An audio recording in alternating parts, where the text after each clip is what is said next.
Muy pero muy buen día. Excelente jornada acá, lluvioso. El ruido que ustedes escuchan es el agua cayendo en el salón del auditorio, ¿sí? sobre el techo. El techo, la mayoría, casi todo el salón es de chapa, así que bueno, acá hay un estruendo bárbaro. No sé si se alcanza a distinguir bien la voz ahí. Voy a intentar estar lo más cerca posible del micro. ¿Cómo están mis hermanos? ¿Cómo estás, Silvi? ¿Cómo estás, Juan? Buenísimo verlo. Yo acá estoy con la lluvia torrencial que hay en este momento, no para. Estoy solo junto a Miguel, ¿sí? Acá en la clase. Así que vamos a empezar orando, Miguel, ¿sí? ¿Querés orar vos? Por favor. Padre, en este día te damos gracias, alabamos tu grande y maravilloso nombre porque a pesar de las circunstancias del tiempo nos permitís estar en tu presencia. Gracias por cada hermano que nos está escuchando, que nos está viendo a la distancia a través de las redes sociales.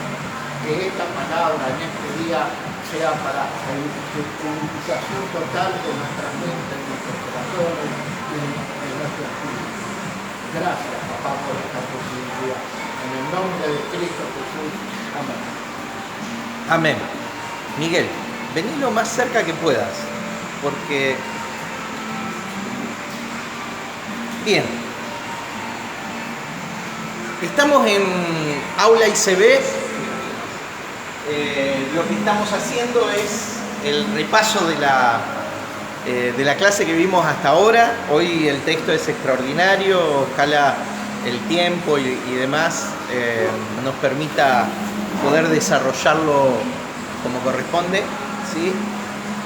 Hoy es el nudo de la bendición de Dios, ahí en Efesios capítulo 1. Estuvimos viendo las cartas de la prisión, la introducción, su autor, cómo el autor tenía un anticipo, un vislumbre de lo que sería la dimensión de plenitud en la cual vos y yo tenemos acceso. Este es el tiempo de plenitud para el cristianismo, ya no un escenario de una iglesia judeo-gentil, sino en el tiempo de la plenitud de los gentiles, el tiempo que hoy vivimos. Pero bueno, todo esto lo hemos ido desarrollando, ministrando, enseñando, ¿sí? Y lo seguiremos haciendo cada clase. ¿Cómo está Carmen? Veo ahí mis alumnos que hoy no vinieron por la lluvia, los veo ahí. Ahí está Carmen, dice buenos días apóstol y hermanos, bendiciones. ¿Sí? Bueno, otros aprovecharon para dormir acá en este clima, ¿sí? Vamos.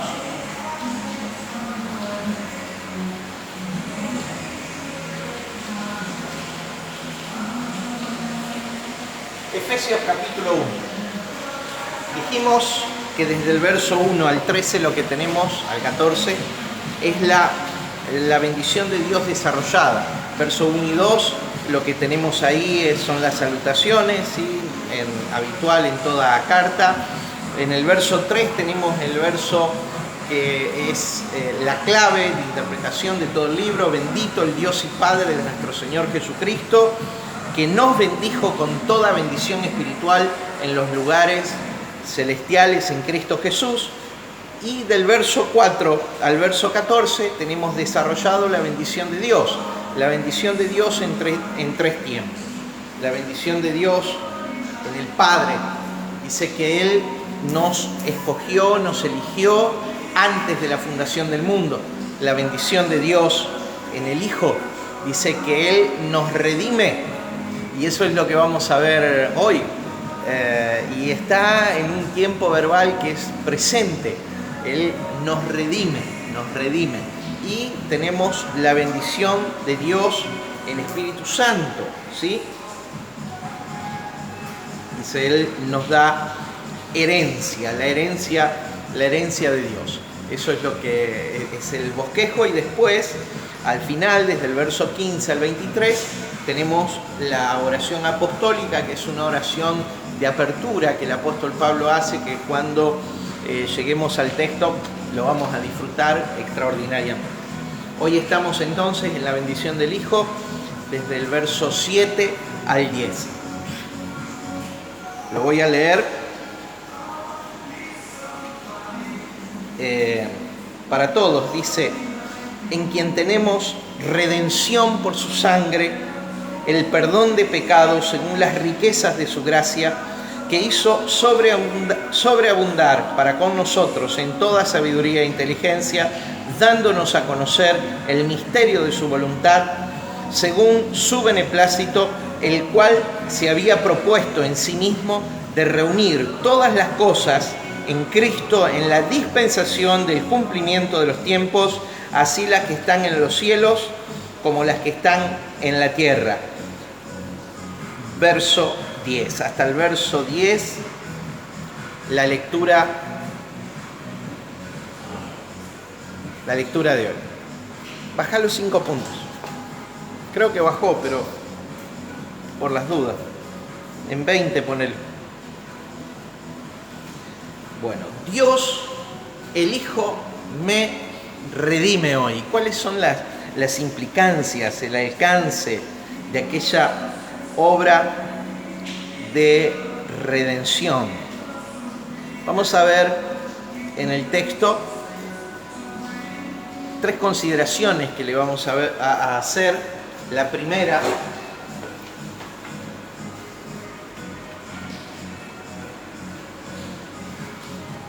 vamos a ver estos 4 versículos. La primera consideración al texto es el alcance de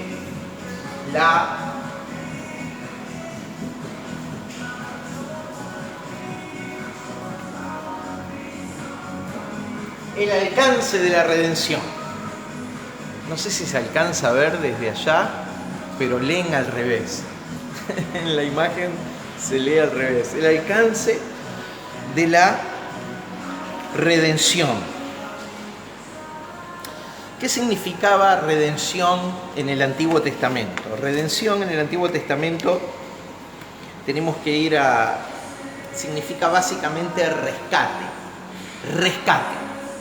Redención es básicamente rescate. Por ejemplo, redimir es lo que hizo Abraham cuando fue a rescatar a su sobrino Lot de los 5 reyes que se habían levantado contra Sodoma, Gomorra y las ciudades vecinas, y los habían tomado cautivo y habían tomado el botín. Abraham le sale al encuentro y lo rescata. Diga rescate. Rescate es otra traducción para la palabra redención. Y en el Antiguo Testamento tenía implícito el rescate de las cosas un esfuerzo de redención. Tenía implícito un pago. Ya decía David en el Salmo 49 que la redención del hombre es de gran precio y no se logrará jamás. La redención del hombre es de gran precio y no se logrará jamás. Pero también en el Antiguo Testamento tenemos allí un libro como el libro de Ruth, que cuenta la extraordinaria historia de esta mujer moabita, ¿sí?, que entra en una familia hebrea a través de los hijos de Noemí y tienen la desgracia de perder el esposo de Noemí, suegro de Ruth, y los esposos de Ruth y de su concuñada, ¿sí? Quedan sin descendencia, sin heredad, sin posibilidad en aquel tiempo por el uso y la cultura de personas que las puedan cubrir familiarmente. Entonces lo que sucede es que emprenden un viaje de retorno a su tierra, a la tierra de Belén, y allí se encuentran con un pariente que está en posibilidad, que está en poder de redimir, de rescatar. ¿De rescatar qué? En el Antiguo Testamento y según Levítico capítulo 25, lo que se rescataba, lo que se redimía era, número 1, la tierra. Número 2, la esposa. Número 3, la casa. Número 4, la descendencia. Entonces estos 4 elementos eran plausibles, eran posibles de redención, era lo que podía ser alcanzado para ser redimido. Y básicamente, ¿cómo se rescataba? Mediante un precio, mediante el pago de un precio y un compromiso, ¿sí? ¿Cómo se rescataba la tierra? Cuando alguien se endeudaba de tal manera que perdía la tierra podía ser rescatada mediante el pago de un precio. Así la heredad del esposo de Ruth fue rescatada por Booz, este pariente que tenía la capacidad y la posición para poder redimir. En el capítulo 4 de Ruth tenemos la historia cuando Booz de alguna manera se enamora, acepta a Ruth en su vida, pero él no era el descendiente directo para generar la redención, para generar el rescate, ¿sí? Entonces lo que sucede es que se presenta ante los ancianos de la ciudad y llama a aquella persona que sí tenía el derecho, la prioridad por descendencia, un hermano de Booz, y dice el texto ahí, fulano, dice un hermano de Booz que era mayor y que entonces tenía la oportunidad de redimir, y cuando Booz le pregunta, ¿quieres redimir la tierra?, le dice sí. ¡Apa! Se le cayeron las medias a Booz. No tenía medias.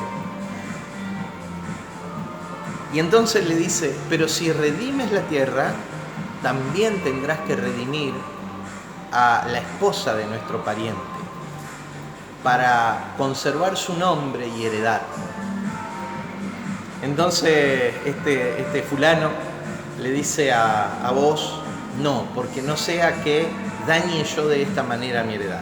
Entonces, delante de los 10 testigos que él había llevado y de los ancianos de la ciudad, él proclama, yo sigo en la línea de sucesión, de redención, yo voy a presentar el pago por la heredad y voy a redimir. Número 1, la tierra de mi pariente. Número 2, la descendencia de mi pariente. Número 3, la esposa de mi pariente. Número 4, la casa de mi pariente, ¿sí? Entonces, ese era el uso de redención. Luego, cuando aparece Jesús, Él se presenta como el Redentor, quien tenía la posibilidad, ¿sí?, de presentar el pago, el rescate por la redención. Ahora, estamos hablando, yo estoy explicando el uso y costumbre bíblico, pero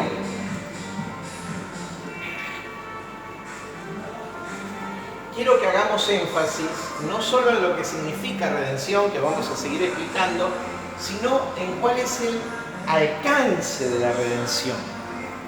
Y esto tiene que ver con el precio que se pagó de redención. Cuando Jesús se presenta, Job ya había profetizado de él, diciendo, yo sé que mi Redentor, mi rescatista, mi rescatador, vive y al fin se levantará, me levantará del polvo de la tierra, ¿sí? Yo sé que mi Redentor vive, profetizando Job acerca de Jesús. Cuando hablamos del alcance de la redención, nosotros tenemos que pensar cuál fue el capital que se invirtió. O sea, ¿alcanzaba para redimir qué? No estamos hablando de una parcelita de tierra. No estamos hablando ni siquiera de la tierra prometida, esos 160 kilómetros de largo entre el norte y sur y desde el Mediterráneo al Éufrates, como la tierra prometida a Abraham. No estamos hablando de esa el capital, el alcance de la redención es mucho mayor. No estamos hablando tampoco, cuando hablamos de la casa, solo de la casa de Israel, ¿sí? No estamos hablando de que esa redención está limitada a un pedacito de tierra, está limitada a una casa solamente, o a una descendencia, sino que el capital que se invirtió para la redención, que es nada más ni nada menos que la sangre de Cristo, porque dice, en quien tenemos, verso 7, redención por su sangre.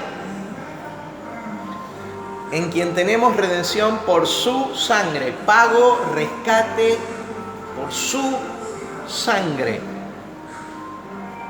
¿Y cuánto es el capital de la sangre de Cristo? ¿Qué es la sangre de Cristo? La sangre de Cristo es la vida. Según el Antiguo Pacto, claramente dice que la vida está en la sangre. Y esto no es para que nos abstengamos de comer sangre, como es la cultura hebrea. Esto es para que entendamos el alcance de la redención de la sangre de Cristo, del capital invertido en la compra, en el rescate de todo. Se me escapó el de todo. ¿Para comprar qué? ¿Para redimir qué? ¿Para rescatar qué alcanza la sangre de Cristo? Diga conmigo todo. Toda la tierra fue redimida. Usted puede discrepar conmigo, pero yo se lo estoy fundamentando, ¿sí? Si vamos a ser honestos intelectualmente, usted debiera tener argumentos superiores. Si va a no aceptar, a rechazar. Si no, sincérese con usted mismo y estúdielo. Profundícelo. Ore para que el Espíritu Santo le revele toda verdad. Diga el alcance de la redención. ¿Para cuánto alcanzaba el capital? Para una porción de tierra, diga para toda la tierra.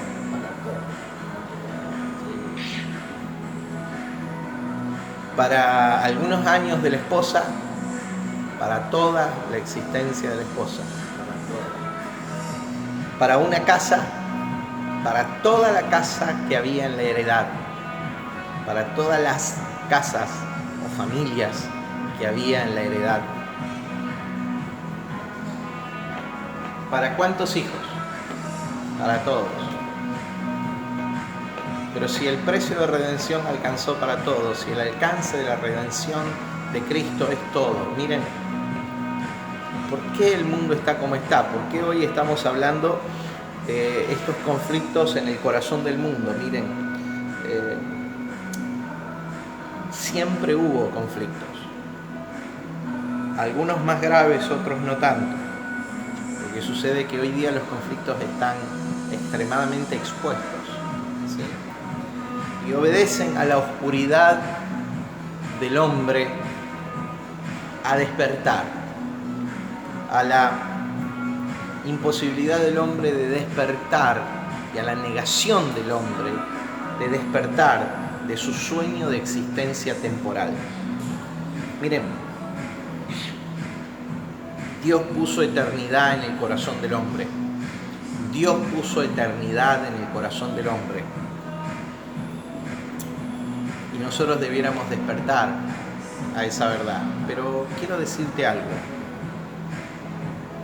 A veces creemos que las iglesias están llenas de gente despierta, y yo lamentablemente he encontrado mayorías, multitudes de gente dormida espiritualmente en las iglesias. dormida espiritualmente en las iglesias. ¿Por qué? Porque de alguna manera la religión los anestesió, los puso a dormir, en lugar de poder experimentar la plenitud de Cristo en sus vidas. Y creen en una redención limitada, en una redención para algunos, en una redención solo para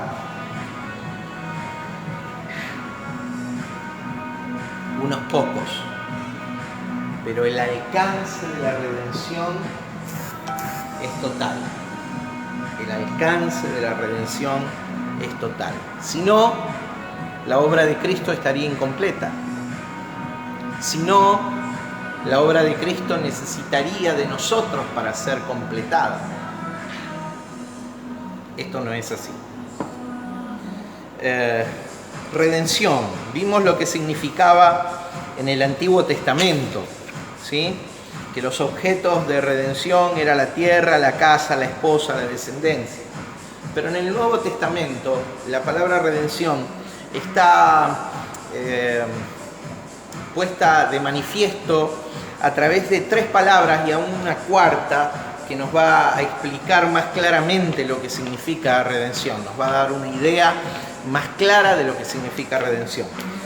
La primera palabra es una palabra griega traducida en el Nuevo Testamento como redención, que es la palabra agorazo, que significa comprar, una vez más, como rescate, comprar. Cuando el apóstol Pedro dice, porque fuimos rescatados de nuestra vana manera de vivir, no con oro ni plata, ni cosas preciosas, ni piedras preciosas, sino con la sangre de Cristo, sangre como de un cordero sin mancha y sin contaminación, desde antes de la fundación del mundo, pero manifestado en los postreros días por amor de vosotros. Ahí la palabra rescate es la palabra redención. La primera palabra que es traducida entonces rescate es la palabra griega agorazo. La segunda palabra que es traducida rescate o redención en el Nuevo Testamento es la palabra exagorazo. Y la partícula ex lo que significa es sacar. Entonces, no solamente comprar, sino ahora sacar. ¿Sacar de qué? Fuimos comprados, fuimos redimidos, la tierra fue redimida. ¿Sacar de qué? Sacar del dominio del maligno. No hay absolutamente nada bajo el dominio del maligno. Nada es legal en su posesión, nada, absolutamente nada. Por definición, el diablo y los demonios, en una metáfora de ilustración, son espíritus desubicados. No pueden operar más que en la tiniebla de la mente del hombre, en la oscuridad de la mente del hombre. Entonces, comprar y sacar, sacó la tierra del dominio del diablo, sacó la tierra del dominio de la muerte, sacó la tierra del señorío de la ley, sacó la tierra de los rudimentos y de los sistemas de este mundo y puso el reino de Dios a funcionar a través de la vida de gente que ha despertado espiritualmente. Ya lo vamos a ver. Comprar y sacar, agorazo, exagorazo. Tercer palabra, lutro, que significa comprar, sacar y dejar libre de obligaciones o deudas. Y hay una figura extraordinaria en el Antiguo Testamento para esto. La figura era que cuando un siervo, la figura del doulos, cuando un siervo cumplía, llegaba el día del jubileo, el 7º año, el jubileo para la nación de Israel, y decidía seguir sirviendo a su amo sin ninguna obligación, entonces se hacía un acuerdo, un pacto comercial legal. Se llevaba a ese siervo a la puerta donde juzgaban los ancianos, a la puerta de la ciudad, y con una lesna, una perforadora, ¿sí?, se agujereaba la oreja, Y esa era la marca del doulos. ¿Qué es el doulos? El doulos era un esclavo, pero no cualquier esclavo. Un esclavo voluntario, un esclavo por amor, ¿sí? Un esclavo por amor. Esa persona que había sido puesta en libertad ahora decidía de por sí mismo seguir sirviendo a aquel que le había dado la libertad a causa de su bondad, de su protección, de su cuidado, ¿sí? Ahora, cuando hablamos de lutro, estamos hablando de hacer libre de toda obligación. Escuchame una cosa, tu vida espiritual, tu salvación, tu eternidad no depende de vos. Está total, gracias a Dios no depende de nosotros. Está total y completamente en las manos de Dios, en las manos de Cristo, lo que Él ya hizo. Diga conmigo, Él me redimió. Él me redimió. Él me compró, me sacó y me dejó libre de obligaciones y deudas contraídas. Eso es redención. Pero en el verso 7 aparece una cuarta palabra, es la palabra lutro, pero potenciada. Es apolutrosis. Y da la idea, ahí cuando dice en quien tenemos redención, da la idea de alguien que fue total, completa y plenamente liberado. Y acá está hablando del hombre. Está hablando de la bendición de Dios. El Padre nos escogió, el Hijo nos redimió, hizo efectivo la obra.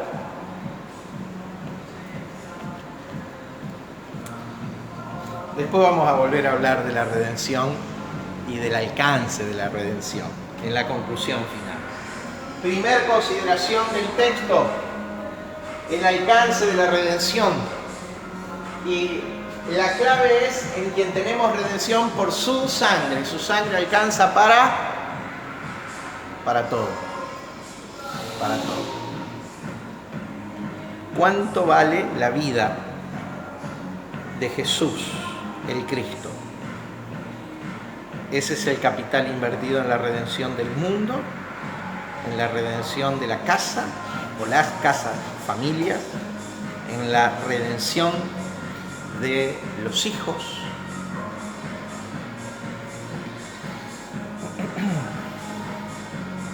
En segundo lugar, segunda consideración, en quien tenemos redención por su sangre, el perdón de pecados según las riquezas de su gracia. Vamos a volver al final sobre el perdón de pecados, la redención, el perdón de pecados y la gracia de Dios. Oh, extraordinario, esa va a ser la conclusión. Pero mientras tanto, la segunda consideración al texto va a ser: ¿cuál es el principio activo de la bendición del Hijo? ¿Cómo puedo hacer yo para que esa bendición sea operativa en mi vida? Y no sea una teoría, sino que sea algo que me funcione, porque Cristo y su reino funcionan. Son una tecnología espiritual aplicada a la existencia del hombre, hacen que el hombre adelante, progrese, evolucione, se eleve. ¿Cómo puedo hacer yo para desarrollar el principio, vamos a poner acá, activo de la bendición o de esa bendición? ¿Cómo puedo desarrollar yo ese principio activo de la bendición? Y esto sería como que de pronto alguien te dice que en tu cuenta bancaria hay depositado millones. Oh, gloria a Dios, dijo uno, Salió corriendo para pactar la palabra, digo. Los usos y costumbres de ciertos movimientos. Que alguien te dice que en tu cuenta hay a tu favor millones. Y vos decís, pero ¿y cómo? Entonces entras a pensar, mi cuenta, ¿cuál cuenta? Ah, esa cuenta. Pero no lo podés operar, ni lo podés retirar, porque no tenés tu tarjeta que acredita tu cuenta.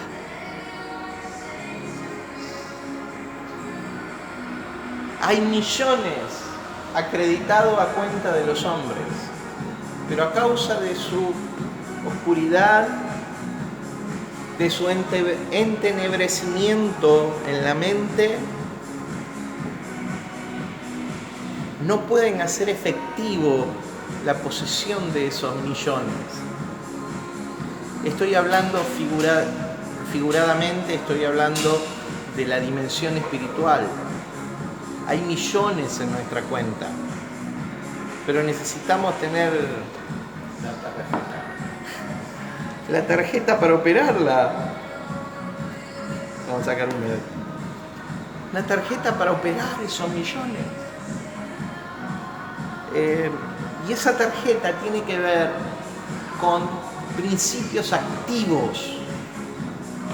Tienen que ver con el entendimiento que vos y yo desarrollamos de Dios y su plenitud en mí. Los más adelantados dicen que, no son los más adelantados, los más adelantados dicen que llegan a la comprensión de que el hombre es morada de Dios. Se fastidian cuando, y a mí me pasa, cuando escuchan canciones, ven, espíritu, cosas que cantamos que no tienen nada que ver con la verdad esencial. Una iglesia que ama, adora y bendice la presencia, cuando la presencia es lo anterior a la esencia, cuando hoy disfrutamos la esencia de Dios. Hoy disfrutamos su naturaleza en nosotros, mi hermano. No la presencia como una visita, ni siquiera como una morada, ni siquiera como una residencia, sino como su esencia, su naturaleza en nosotros. Hoy disfrutamos esto es la dimensión de plenitud, la naturaleza de Dios en y a través de nosotros. De tal manera que nuestra vida puede y debiera expresar la vida del Cristo vivo, del Cristo en el que somos y existimos. Pero para hacer activo este principio de la bendición, este principio que yo llamo activo de la bendición, nosotros necesitamos considerar estas tres verdades que el apóstol Pablo, o estos tres elementos que el apóstol Pablo habla a continuación. Miren, dice, verso 8, que hizo sobreabundar, riquezas de su gracia que hizo sobreabundar. A ver, Dios, vamos a decir, rico o pobre. ¿Es rico o pobre en gracia? ¿Cuánto? Toda. Completo. Full. Ahora Él hizo sobreabundar en nosotros esa riqueza de gracia. No nos dio en cuentagotas. Para no dañarlo al hombre, en cuentagotas la fue revelando. Pero hoy llegamos en el día de plenitud a la sobreabundancia de su gracia. Absoluta, completa. ¿Puede haber más gracia? No, ya no. Él ya añadió gracia sobre gracia. ¿En dónde? En Cristo, de quien Juan 1:18 dice que es la plenitud de Dios.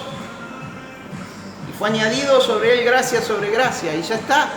Cristo nos fue entregado, y cuando Cristo nos fue entregado, la completitud de la gracia nos fue otorgada. Pero claro, lo tenemos que ir descubriendo. Y para activar todo ese bien, toda esa sobreabundancia de riquezas, ¿sí?, que tenemos, riquezas espirituales que tenemos, que poseemos, ¿sí? Para poder disfrutarlo necesitamos entender estos tres principios. Número uno, 3 elementos que nos van a ayudar. Primer elemento.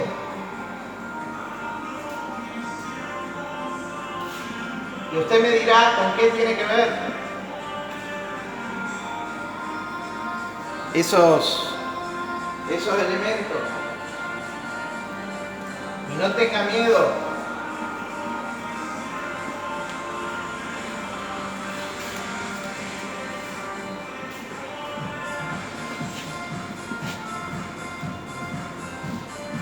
Para ser operativo, para alcanzar ese principio activo de la bendición, los 3 elementos que aparecen a continuación en la bendición de Dios el Hijo es muy importante considerarlo. Número 1, sabiduría. Número 2, inteligencia. Número 3, conocimiento. Los 3 elementos hacen alusión a la mente.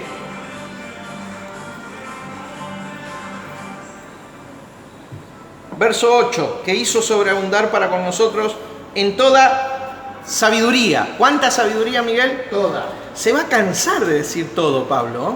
Toda. No, a ver, se va a cansar de ser absoluto en sus definiciones. Entonces, para poder fluir, funcionar, operar, moverme en ese principio activo de la bendición de Dios, número 1, sabiduría. Según la escritura, en el idioma griego, sofía, que viene de sofos, sabio, que es la sabiduría más elevada, la espiritual, pero también es la más baja, la mundana. O sea, que la aplicación práctica de los principios de la sabiduría, ¿sí?, es lo que va a activar la redención a favor nuestro. Diga conmigo redención. Redención. Cuando Dios redimió ¿cuánto? Todo. Todo. Entonces, ¿cómo pensás que te va a funcionar la plenitud de Cristo disipando tu tiempo en cosas que no son productivas? Diga sabiduría. Sabiduría. Un poquito acá, otro poquito allá, y entretenerme, tomarme unos mates, los criollos acá, salir, dar una vuelta, pasear, y no enfocarme en el propósito de mi vida. O sea, estás disipando los bienes que Dios puso sobre tu vida. Entonces, a quejarse o a llorar, a la iglesia, al templo. Dijo. Cuando vos disipás,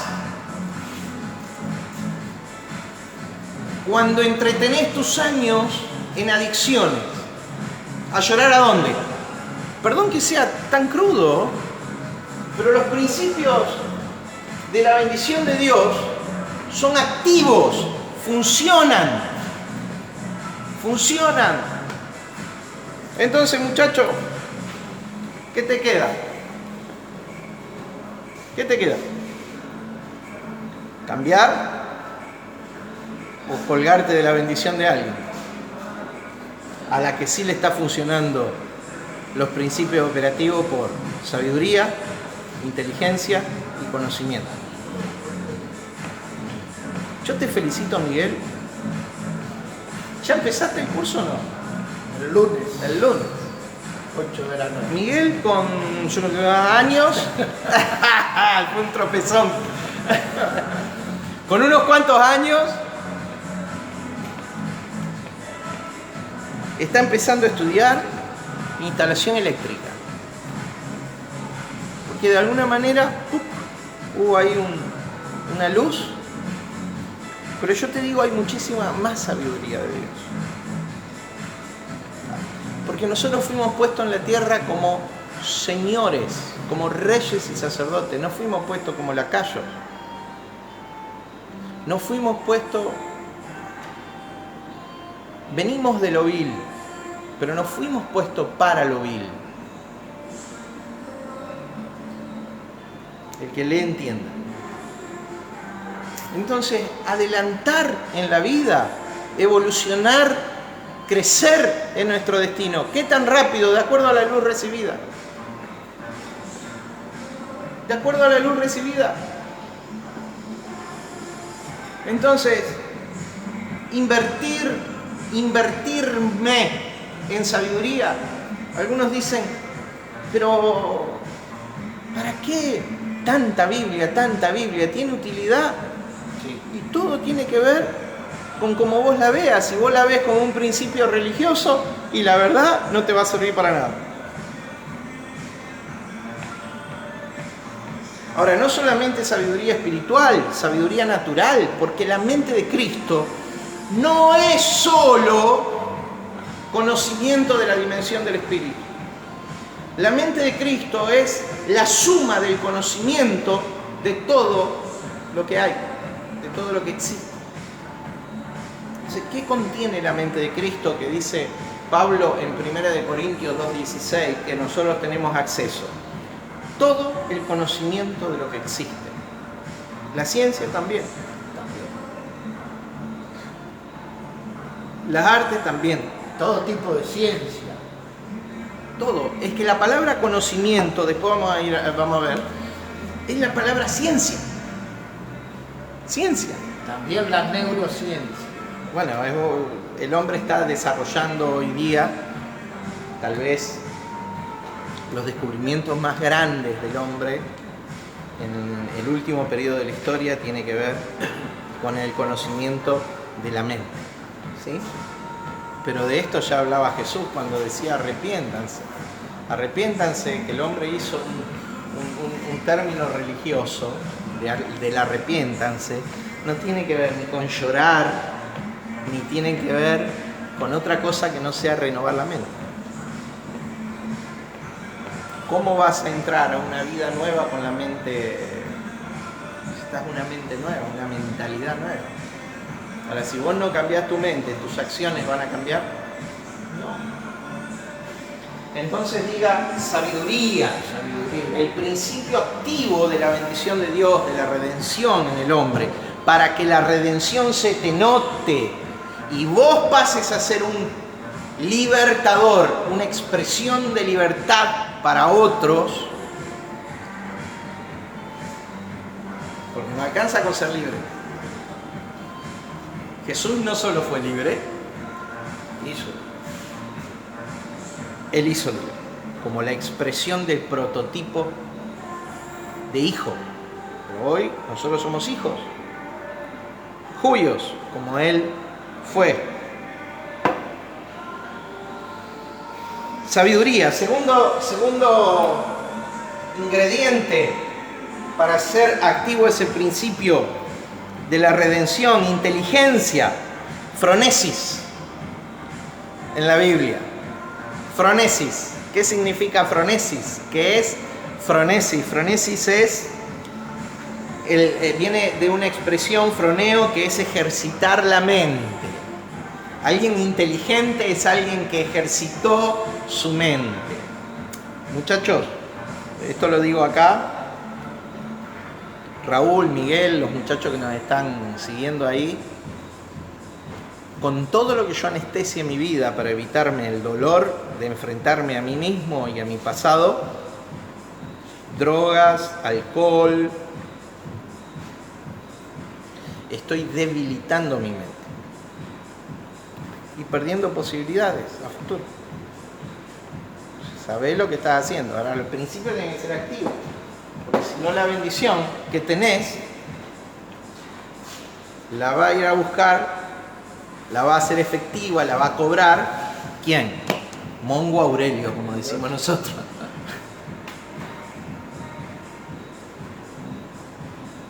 Bueno.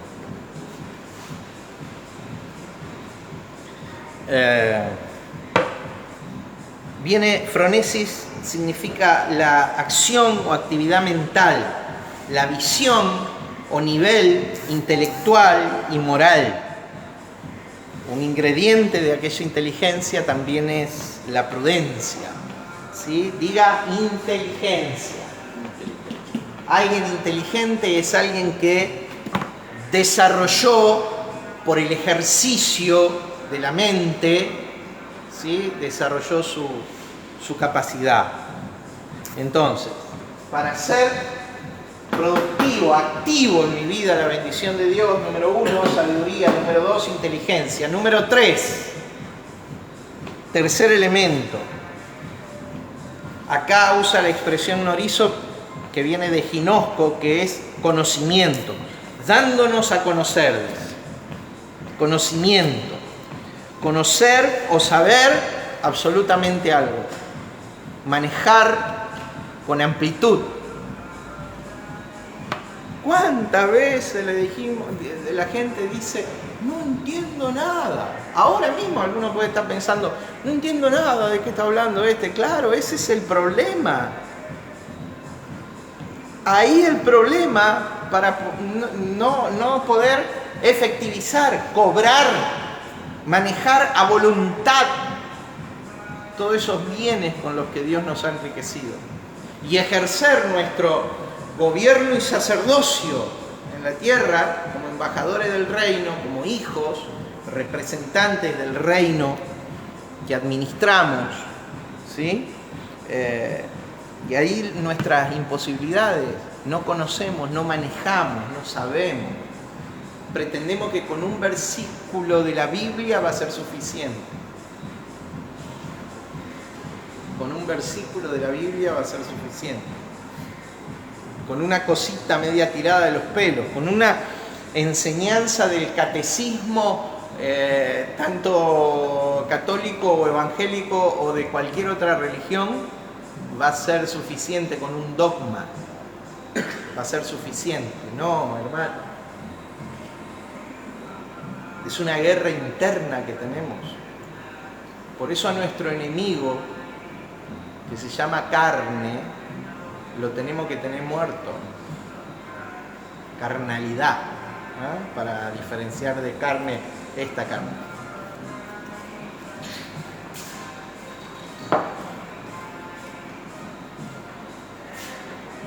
Saber o manejar un tema absolutamente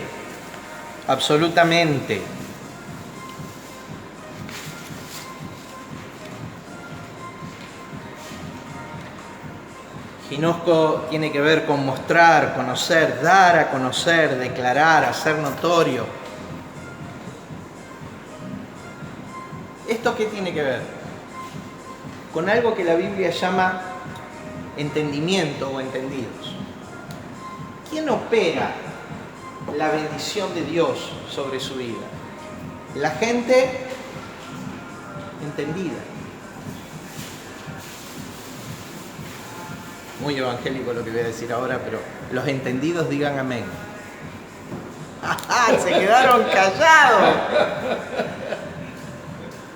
Pero alcanzar entendimiento por medio de la sabiduría, la inteligencia y el conocimiento es lo que te va a activar esa capacidad de gobierno y sacerdocio del reino.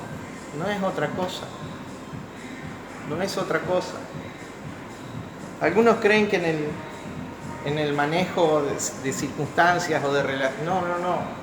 En la sabiduría que vos puedas aplicar, en los principios del reino que vos apliques, allí estará la capacidad de manifestar, de exhibir, de dar a conocer tu entendimiento del Espíritu, tu entendimiento del reino.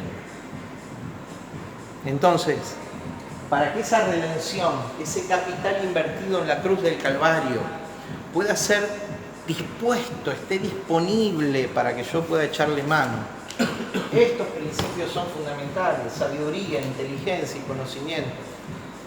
El texto bíblico nos guía a eso. El apóstol Pablo lo tenía claro, esa era su mente, esa era su mentalidad.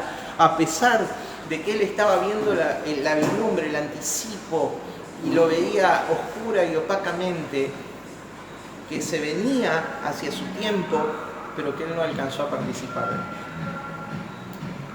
No alcanzó a participar del pleroma, de la plenitud.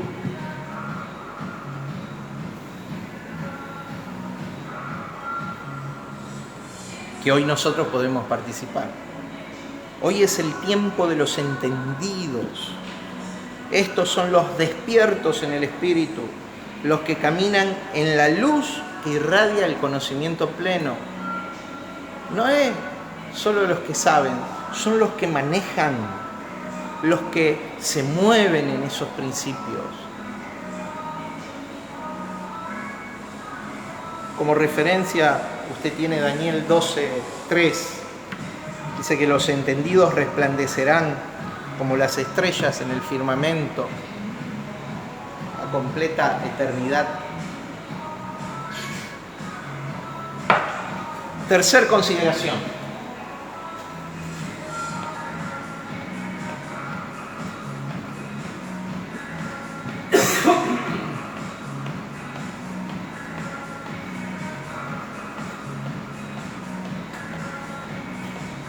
Tercera consideración al texto.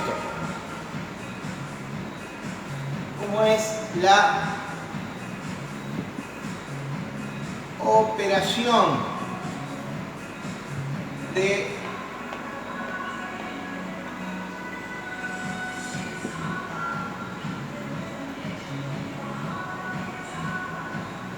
esa bendición?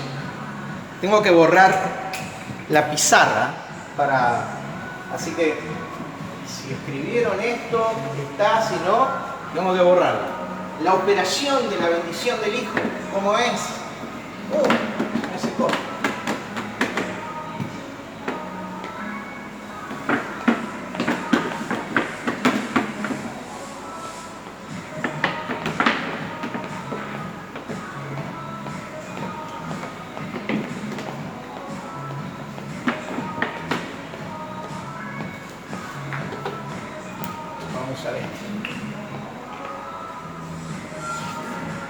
Bueno, está dispuesto a un nivel de conocimiento mayor.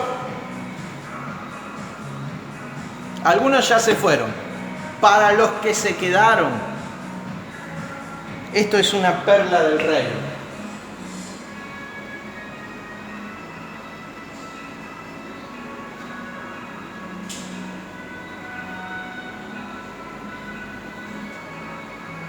Esto es una línea de tiempo. Diga conmigo tiempo. Tiempo. Hay 3 palabras para tiempo en la Biblia. Quiero leer, por favor. Dándonos a conocer el misterio de su voluntad. Ahora, a partir de acá, según el beneplácito, el cual se había propuesto en sí mismo de reunir todas las cosas en Cristo, en la dispensación o administración del cumplimiento de los tiempos, así los que están en el cielo como las que están en la tierra. Vamos a empezar desde atrás para adelante. ¿Qué cosas reunió en Cristo Dios para su redención? Las cosas que están ¿dónde? En el cielo y en la tierra. En el cielo y en la tierra. Bien, fueron reunidas en la redención. ¿Qué cosas están en el cielo? Cielo es la dimensión del Espíritu. ¿Qué cosas están en la tierra? Tierra es la dimensión de la materia. Cuando en Génesis 1:1 dice, en el principio creó Dios los cielos y la tierra, está hablando la dimensión del Espíritu y la dimensión de la materia. Está hablando de estos cielos y esta tierra. Esos cielos y esa tierra fueron separados en cuanto a la conciencia del hombre a causa del pecado en el antiguo pacto. Pero cuando Cristo vino, dice que fueron reunidos nuevamente para poder presentar redención. Y tiene que ver con la administración de los tiempos. Tiempo, diga tiempo. Tiempo. ¿Cómo la administración de los tiempos? Sí, esta barrita representa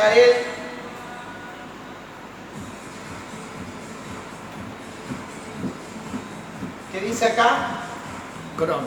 El cronos. ¿Qué es el cronos? Cronos es el tiempo de vida del hombre. De ahí viene la expresión cronología. O sea, yo tengo 52 años, 51 años, 51, espere. 51 años. Y ese es mi tiempo cronológico. Yo puedo decir a los 10 tal cosa, a los 20 tal. Me casé cuando tenía 24 años. Pichoncito. Puedo decir, tuve mi hijo cuando tenía 27 años. ¿Sí? El primero. Puedo decir, llegamos a la ciudad de Reconquista a comenzar el ministerio cuando tenía 26 años.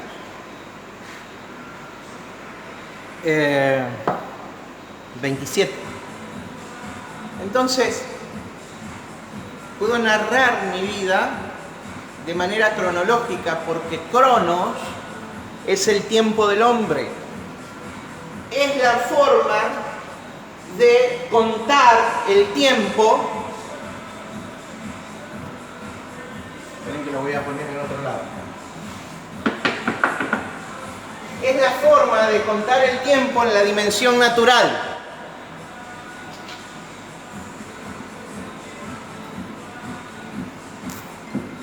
Es la forma de contar el tiempo en la dimensión natural.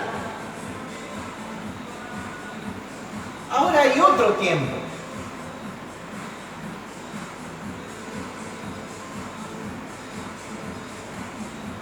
Que es el tiempo en la dimensión del espíritu. A ese tiempo lo vamos a llamar acá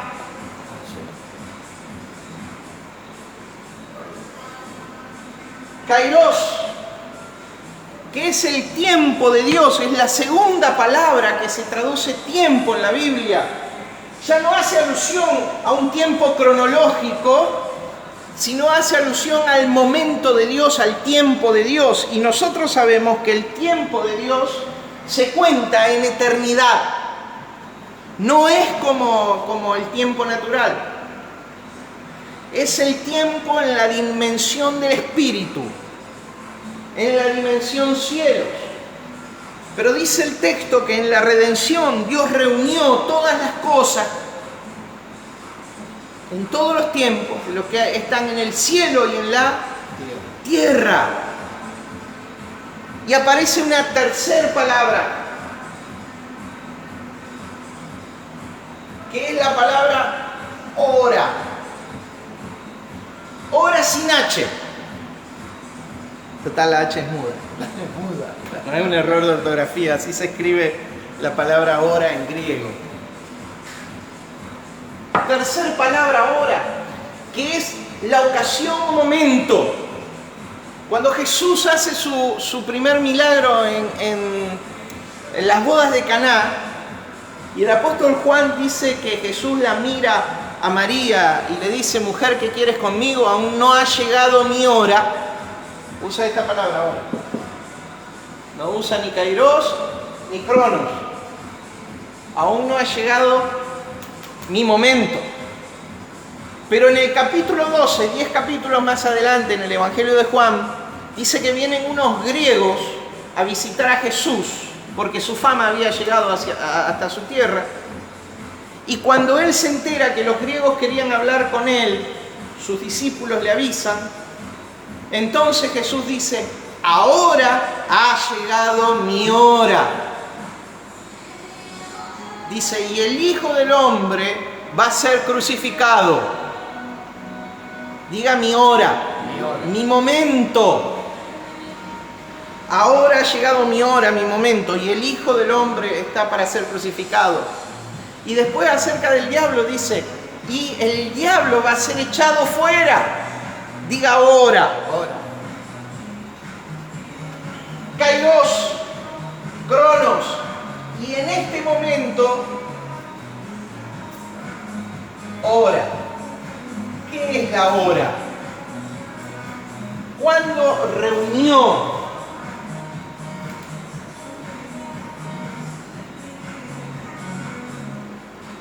Dios el cumplimiento de todos los tiempos?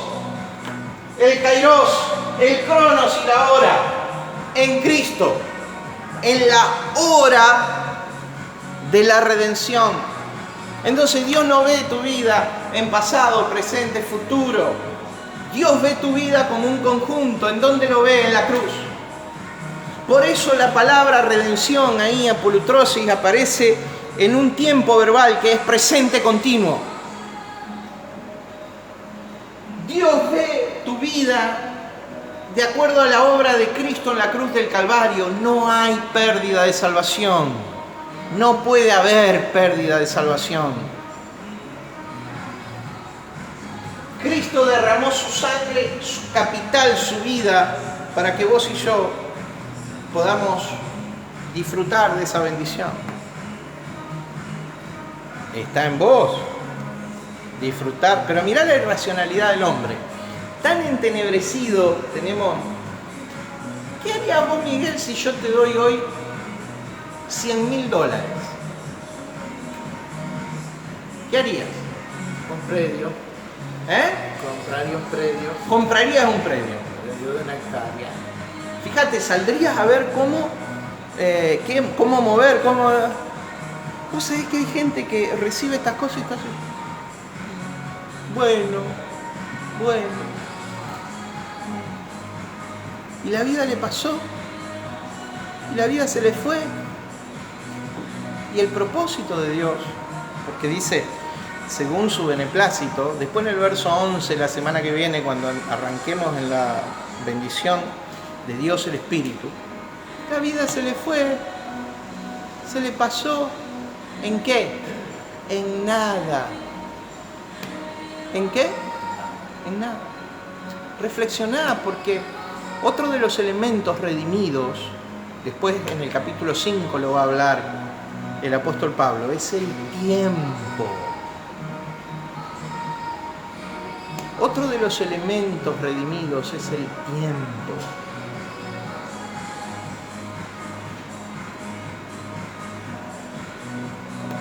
Ya lo vamos a estudiar en el capítulo 5.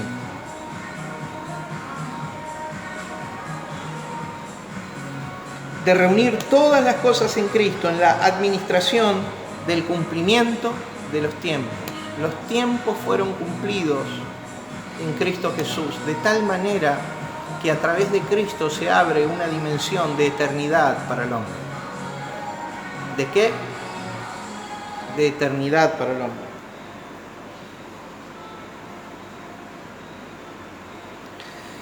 Volvemos para atrás.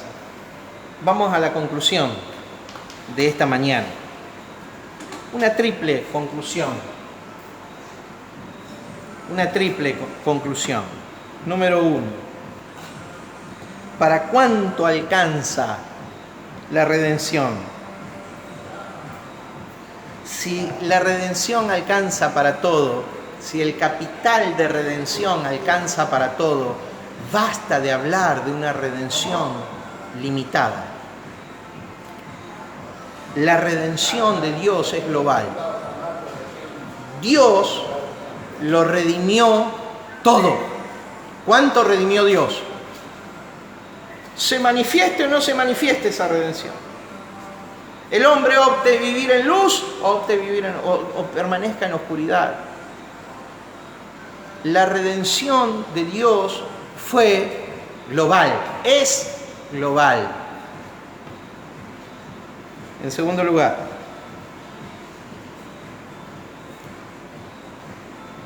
empieza en quien tenemos redención por su sangre, el perdón de pecados, el pecado, que tanto habla la religión. El pecado fue inhabilitado en la cruz del Calvario. Terminado. No existe el pecado en términos judiciales después de la muerte de Cristo. No existe. No existe poder del pecado de separar al hombre de Dios. Eso se terminó en la cruz del Calvario por la sangre de Cristo, en quien tenemos redención por su sangre, el perdón de pecados. El pecado en el término judicial fue inhabilitado. En tercer lugar, la gracia de Dios, según las riquezas de su gracia. La gracia de Dios para con el hombre, hoy.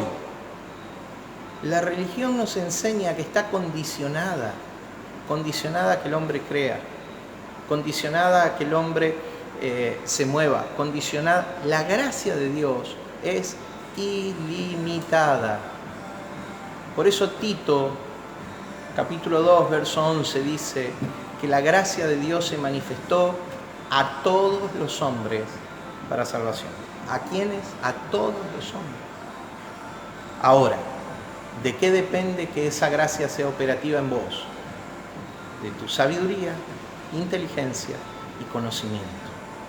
Abrite a esa dimensión del Espíritu a partir del portal de tu mente, el portal de tu alma, para disfrutar de esa redención global, de la inhabilitación del pecado y de la gracia ilimitada que está a favor de tu vida.